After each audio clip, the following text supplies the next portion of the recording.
तो 19 जिलों को साधते हुए गुजरात का पहला रण तैयार हो चुका है। वीवीआईपी से लेके आम जनमानस कतारबद्ध नजर आ रहा है अपने मताधिकार का इस्तेमाल करने के लिए। और भारत 24 की एक्सक्लूसिव कवरेज लगातार जारी है। लगातार तस्वीरें हम आपको पोलिंग बूथ से दिखा रहे हैं, जहां पर हमारे संवाददाता मौजूद है।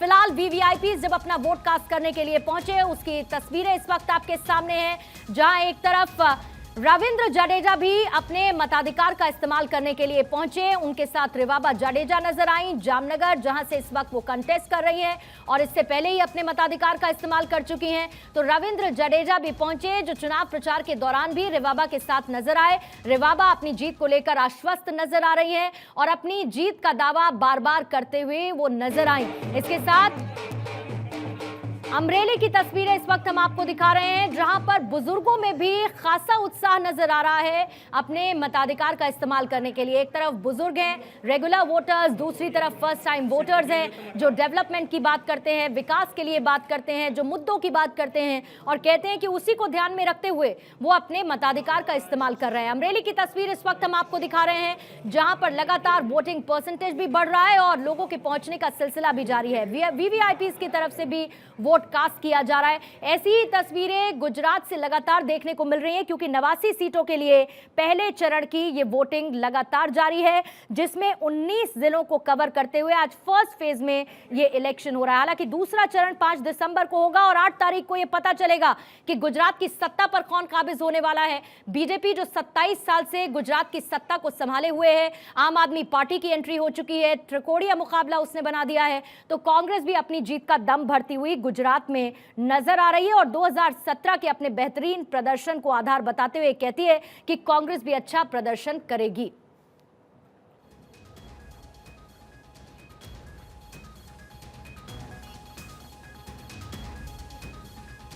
तो अमरेली की तस्वीरें इस वक्त हम आपको दिखा रहे हैं और जब मुद्दों की बात होती है तो गुजरात में एक तरफ अग्रेसिव इलेक्शन मतदान करवा અમે પરિવાર સહિત આવ્યા હતા।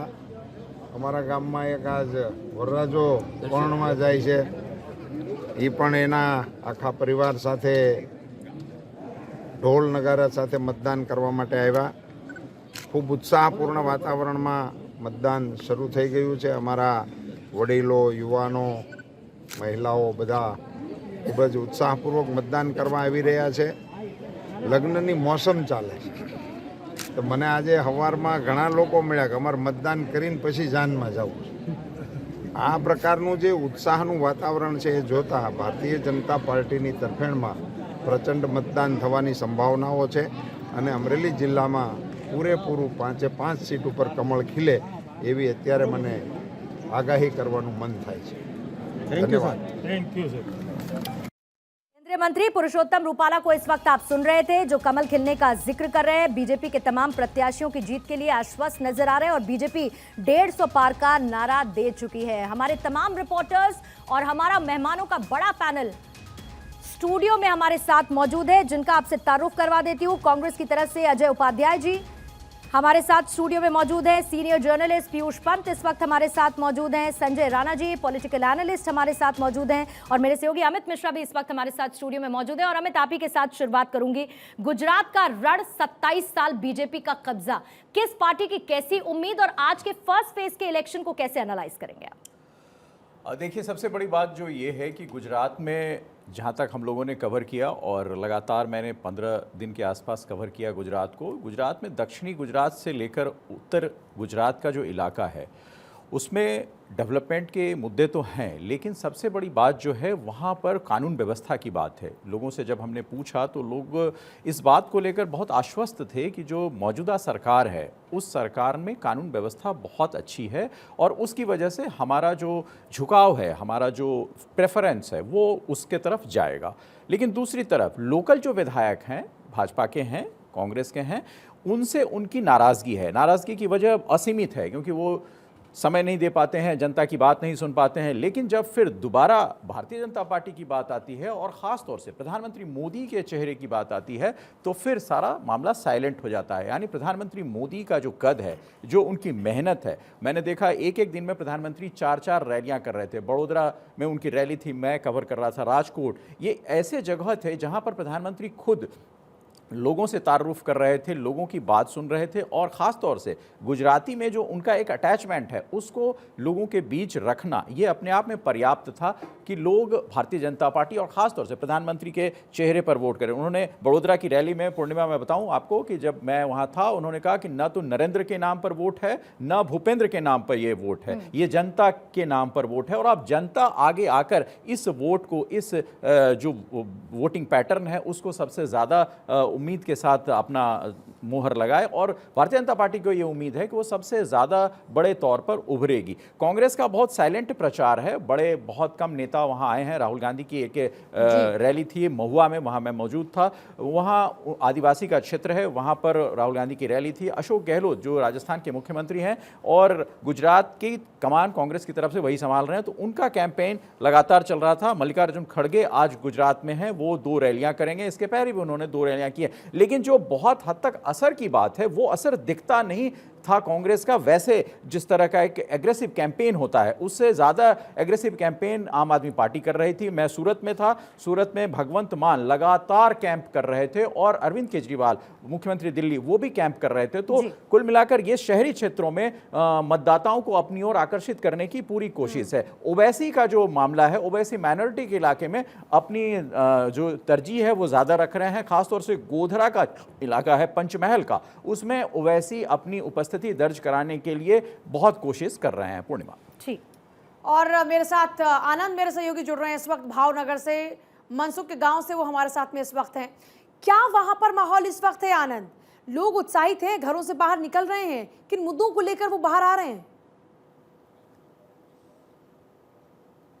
जी, मैं आपको बताऊं उससे पहले मैं दिखाना चाहता हूं, मैं इस वक्त हनौल में हूं। ये वो गांव है जहां मनसुख मंडाविया जी की शुरुआत राजनीति यहां से हुई और आप देख सकते हैं नजर, आप जहां तक देखेंगे गांव वाले सड़क पे हैं और लगातार कुछ देर में मनसुख मंडाविया जी भी आएंगे तो उनके साथ ये पूरा गांव एक साथ निकलेगा और वोटिंग करेगा। सामने ही वोटिंग के लिए बूथ बनाया गया है, वहां पे वोट किया जाएगा। बस इंतजार हो रहा है मंत्री जी का कि कुछ देर में हो सकता है मंत्री जी आए, उसके बाद एक साथ ये पूरा गांव एक साथ जाएगा यहां से वोटिंग देने।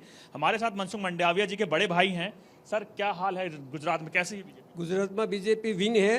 गुजरात में बीजेपी की 140 सीट आएगी और उत्साह इतना बड़ा है कि भाई बीजेपी के वोट दीजिए।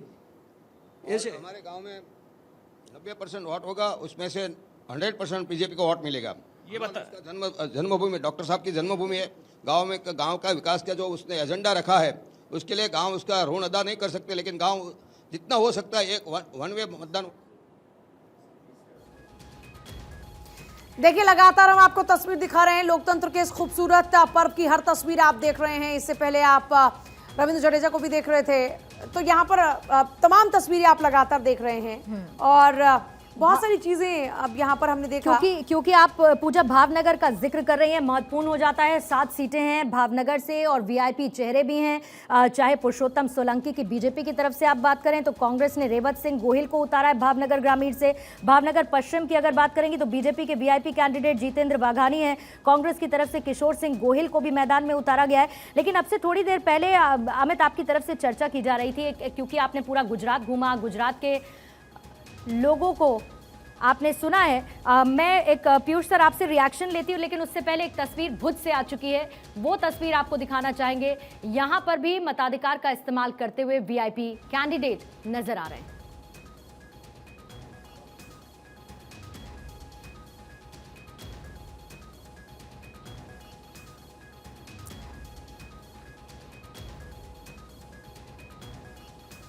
तो नीमा बहन इस वक्त आपको नजर आ रही हैं, बुथ में पहुंची हैं अपना वोट कास्ट करने के लिए, जिसकी तस्वीर इस वक्त आपके सामने। और जल्दी से पीयूष सर आपके पास आते हुए, क्योंकि ये तस्वीरें दिखाना भी महत्वपूर्ण हो जाता है। बहुत सारी चीज़ों की एंट्री हुई। प्रधानमंत्री कहते हैं ये गुजरात मैंने बनाया, केजरीवाल कह देते हैं कि केम छो गुजरात। दूसरी तरफ रावण की भी एंट्री हो जाती है, लेकिन रावण की एंट्री के साथ साथ सवाल ये उठता है कि संजीवनी किसको मिलेगी? दावे तो सब अपने अपने कर रहे हैं। देखिए, ये तो अब जनता तय करेगी और ये हमें जो है 8 तारीख को ही पता लगेगा। लेकिन सब अपने अपने दावे कर रहे हैं। और देखिए, भारतीय जनता पार्टी ने अगर विकास किया है तो अच्छी बात है, लेकिन मुझे लगता है कि फिर ऐसी बात क्यों है कि जो है कि भारतीय जनता पार्टी को अपने जो है घोषणा पत्र में जो है कि यूनिफॉर्म सिविल कोड की बात करनी पड़ी उन्हें, उन्हें जो है जो है एक सेल जो है कि आतंकवादी जो सेल है, रेडिकलाइजेशन सेल की बात करनी पड़ी। आखिर अंत में जाके क्यों भारतीय जनता पार्टी को फिर वही अमित शाह जी को या मोदी जी ने को भी जो है कि वही जो है कि एक हिंदू मुस्लिम वाली बात करनी पड़ी? तो अगर विकास किया है उन्होंने तो फिर उसकी बात होनी चाहिए थी। तो मुझे लगता है कि देखिए, इसलिए अब जनता ही जो है तय करेगी कि क्या है, कौन सही है। और जनता में भी कम से कम जो है कि हमने देखा है वहाँ की जो ग्राउंड रिपोर्ट्स हैं उसमें ये आ रहा है कि एक असंतोष तो है, और ये बहुत ही नेचुरल है, क्योंकि 27 साल जो पार्टी अगर हो तो एक थकावट हो जाती है लोगों को। और ये देखिए, मैं आपको बताऊं, खासकर अगर आपने 2017 का ध्यान देंगी तो वहाँ 5.5 लाख नोटा पे वोट पड़े थे।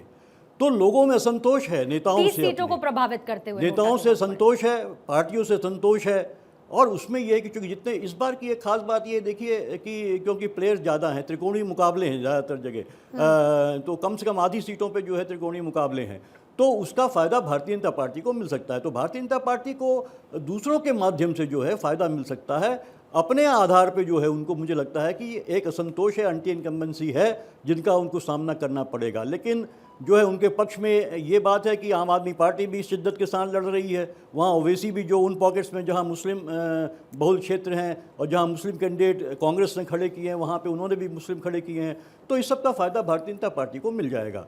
तो आमिन साहब, मैं आती हूँ सर आपके पास। आमिन साहब, अब एक सवाल ये होता है कि जब एंटी इनकम्बेंसी की बात हो रही है और हम जानते हैं कि बीजेपी के पास में एक संजीवनी है जिसका जिक्र अभी पूर्णिमा ने भी किया, क्या ये संजीवनी इस बार के चुनाव में काम आने वाली है बीजेपी के? आमिन साहब, बात संजीवनी की है, उससे ज़्यादा ये है कि देखिए, कांग्रेस का वोट परसेंट जो है पिछले चुनाव की बात अगर हम करें तो लगभग 36 से 37% वोट बैंक है। और वो वोट बैंक उसका एक स्ट्रैटेजिक वोट बैंक है जिसमें दलित हैं, अल्पसंख्यक हैं और आदिवासी हैं। वो कांग्रेस को लगभग वोट करते हैं। अब जो वहाँ एंट्री है वो एंट्री है आम आदमी पार्टी की, और आम आदमी पार्टी के अलावा जो एंट्री है वो है असदुद्दीन ओवैसी की पार्टी की। और ये वो पार्टियां हैं जो मुख्य तौर पर कांग्रेस के ही वोट पर नजर गड़ाए हुए हैं। इसलिए भारतीय जनता पार्टी को एक क्लीन रोड मिलता है। वहां पर 37% या 38% में बंटवारा है। बंटवारा उन प्रतिशत में नहीं है जो भारतीय जनता पार्टी की वोट बैंक है। और शहरों की बात अगर हम करें तो हाँ, आम आदमी पार्टी शहरों में भारतीय जनता पार्टी का वोट काट रही है। सूरत में जो पाटीदार आंदोलन था पिछले बार, वो बहुत एग्रेसिव था और उसका कांग्रेस को बहुत फायदा मिला था। हार्दिक पटेल उस आंदोलन के नेता थे जो अब भारतीय जनता पार्टी में हैं। लेकिन सूरत में पाटीदार आंदोलन के जो कुछ और लोग हैं वो आम आदमी पार्टी से उन्होंने ताल्लुक रखते हैं। राजकोट की तस्वीरें एक सेकंड दिखा देते हैं।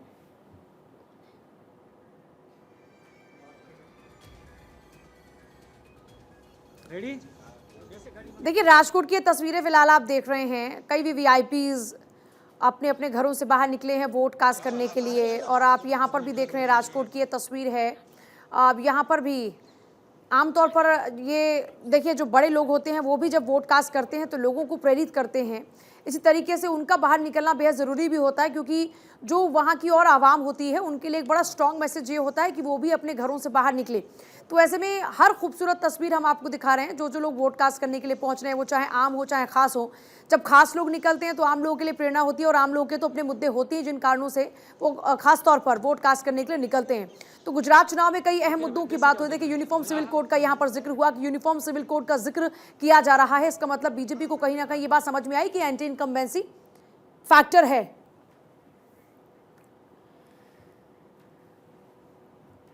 तो राजकोट से तस्वीरें इस वक्त आपके सामने हैं और लगातार ये तस्वीरें ऐसी आती जा रही हैं। एक तरफ आपको ये प्रिंसेस नजर आ रही हैं जो निकल रही हैं अपने महल से वोट कास्ट करने के लिए, और इसी तरीके से लोगों के पहुंचने का सिलसिला जारी है। और जैसा कि पूजा भी बता रही थी कि एक बहुत बड़ा संदेश होता है आम लोगों के लिए जब वीवीआईपीज निकलते हैं कि थोड़ा सा भी वो ठहर ना जाएं। उनका मताधिकार है और लोकतंत्र का ये सबसे बड़ा त्योहार है। अपने घर से वो बाहर निकलें और अपने मताधिकार का इस्तेमाल करें। लगातार भारत 24 पर वो तस्वीरें इस वक्त हम आपको दिखा रहे हैं, और इस वक्त जो आपकी स्क्रीन पर है वो है एक बिगर पिक्चर, बड़ी तस्वीर। वो बड़ी तस्वीर कैसे आपको नजर आ रही है, क्योंकि बात हो रही है कुल सीटों की 182 जिनकी संख्या है। और जो इस वक्त आपको हम तस्वीर दिखाएंगे वो 2017 के परिणामों के स्वरूप दिखाएंगे। साल 2017 में बीजेपी ने 99 सीटों पर जीत हासिल की थी, कांग्रेस 77 सीटों पर काबिज हुई थी और अन्य 6 सीटों पर साल 2017 में एक बड़ा मुद्दा पाटीदार आंदोलन का भी था। आपको याद होगा,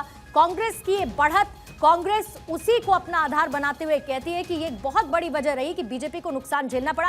हालांकि जो आंकड़े हैं वो कुछ और ही दर्शाते हैं, खासतौर से ऐसे इलाकों में जहां पर पाटीदार का प्रभाव ज्यादा नजर आता है। अभी भी आपको राजकोट से हम तस्वीर दिखा रहे हैं और इसके बाद आपको वोटिंग परसेंटेज साल 2017 का हम दिखाएंगे, क्योंकि वोटिंग परसेंटेज बहुत बड़ा रोल प्ले करता है। और इस बार पार्टीज की तरफ से तमाम जुगत ये की जा रही है कि सीटों के साथ साथ वोटिंग परसेंटेज भी बढ़े। वोटिंग परसेंटेज की बार बार बात होती है कि उस पार्टी की पैठ कितनी ज्यादा नजर आती है चुनावों के दौरान। अभी फिलहाल राजकोट की तस्वीर आप देख रहे हैं और अलग अलग जगह से वैसी ही तस्वीरें देखने को मिल रही हैं जब लोग अपने घर से बाहर निकल रहे हैं। जो वीवीआईपीज हैं वो अपने मताधिकार का इस्तेमाल करने के लिए पोलिंग बूथ्स तक पहुंचे हैं और बहुत शानदार व्यवस्था पोलिंग बूथ्स पर इस बार की गई है। हालांकि एक दो जगह पोलिंग मशीन के खराब होने की जानकारी भी मिली है और फौरन उसको दुरुस्त करने के लिए भी कहा गया है। कुछ जगह लंबी लंबी कतारें हैं, कुछ जगह छोटी कतारें नजर आई, लेकिन जो वोटिंग परसेंटेज है वो आज बढ़ता हुआ ये बता रहा है कि कितना उत्साहित मतदाता नजर आ रहा है। इन तमाम मतदाताओं से जब हमारे संवाददाताओं ने बात की जो पोलिंग बूथ्स पर मौजूद हैं, तो वो विकास की बात करते हैं, वो मुद्दों की बात करते हैं जो गुजरात में इस वक्त रेलेवेंट हैं और उसी के आधार पर वो निकले हैं वोट करने के लिए, अपने मताधिकार का इस्तेमाल करने के लिए। तो राजकोट की तस्वीर आपने देखी और इससे पहले मैंने आपको सीटों का बताया। साल 2017 में गुजरात विधानसभा की कैसी तस्वीर देखने को मिली थी। अब वोट प्रतिशत भी आप देख लीजिए। बीजेपी के खाते में 49% वोट आए थे, कांग्रेस के पास 41% वोट आए थे, अन्य के पास 10% वोट आए थे।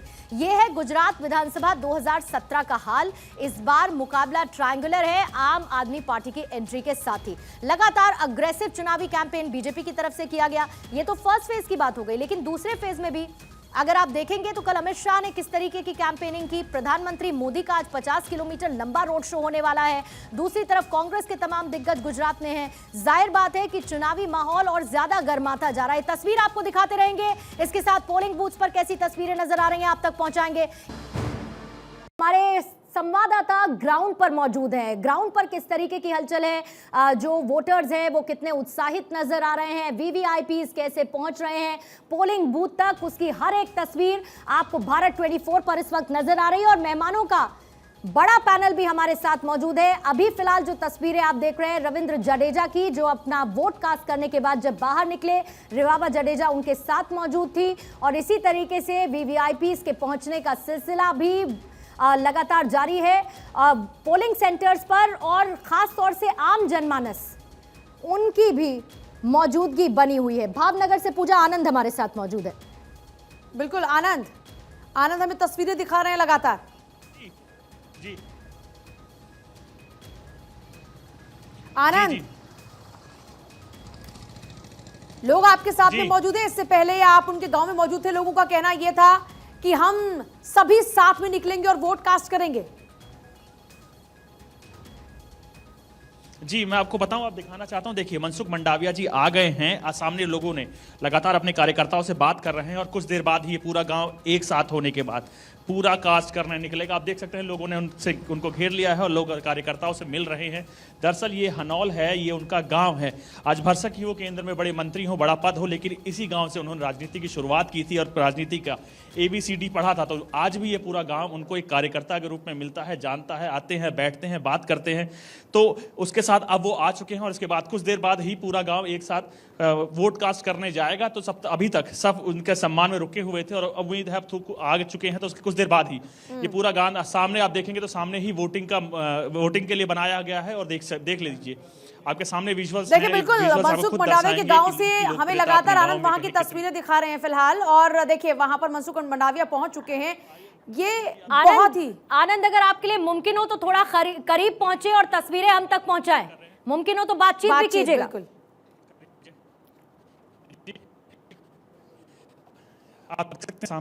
देखिए अब तक आनंद प्रयास कर रहे हैं, हम लगातार तस्वीरें अलग अलग दिखा रहे हैं। आप आनंद प्रयास करते रहिए, कोशिश कीजिए कि आपकी उनसे बातचीत भी हो पाए, क्योंकि लोगों से आपने वहां पर बातचीत की ही। और ये देखिए गृह राज्य मंत्री की तस्वीर भी हम आपको दिखा रहे हैं, वो भी नीली स्याही से रंगी अपनी उंगली को दिखा रहे हैं, जो कि लोकतंत्र की बहुत ही खूबसूरत तस्वीर है। देखिए, इसके अलावा बहुत सारे बुजुर्ग हमने देखा, सुबह सवेरे ही वो लोग अपने घरों से बाहर निकले और वोट कास्ट करने के लिए पहुंचे। इससे शानदार तस्वीर और क्या हो सकती है। देखिए, मुद्दों के साथ साथ बड़ी बात यह है कि लोग बहुत ज्यादा उत्साहित नजर आ रहे हैं। विधानसभा चुनाव में लोगों ने बढ़ चढ़कर जिस तरीके से हिस्सा लिया है, इससे एक बहुत स्ट्रांग मैसेज ये भी जाता है कि लोग अवेयर हैं अपने मुद्दों के लिए, अपने हकों के लिए। सुंदरनगर से रवि भी हमारे साथ लगातार बने हुए हैं। रवि, आप क्या इस वक्त तस्वीर दिखाना चाहेंगे हमारे दर्शकों को?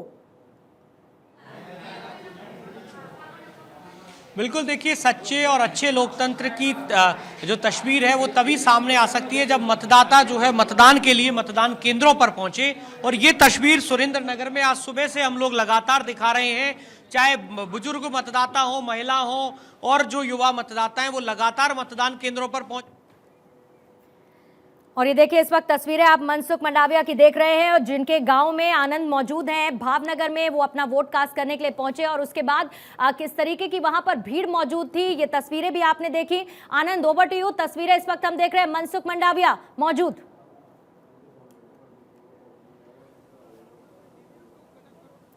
आनंद, आप सुन पा रहे हैं क्या? देखिए, शायद आवाज उन तक नहीं पहुंच पा रही, लेकिन फिर से हम उनकी तरफ रुख करेंगे। लेकिन फिलहाल आपको तस्वीरें दिखा रहे हैं। मनसुख मंडाविया इस वक्त अपने लोगों के बीच में मौजूद हैं। उनके गांव के लोग लगातार उनका इंतजार कर रहे थे। बड़ी बात यह है कि गांव के लोग उनके साथ जाकर ही पोलिंग बूथ पर वोट कास्ट करेंगे और इसीलिए सुबह से उनका इंतजार किया जा रहा था। अब इंतजार खत्म हो चुका है। मनसुख मंडाविया अपने लोगों के बीच में पहुंच चुके हैं। यहीं से राजनीति की शुरुआत उन्होंने की थी और अपने ही गांव में पहुंचे हैं, लोगों के बीच में इस वक्त मौजूद हैं। लोग भी बहुत ही क्लियर हैं मेंटली। उनका भी कहना यह है कि वो जिन मुद्दों को लेकर आज पोलिंग बूथ पर पहुंच रहे हैं वो है विकास का मुद्दा, और विकास किसने किया वो इस बात को बखूबी जानते भी हैं।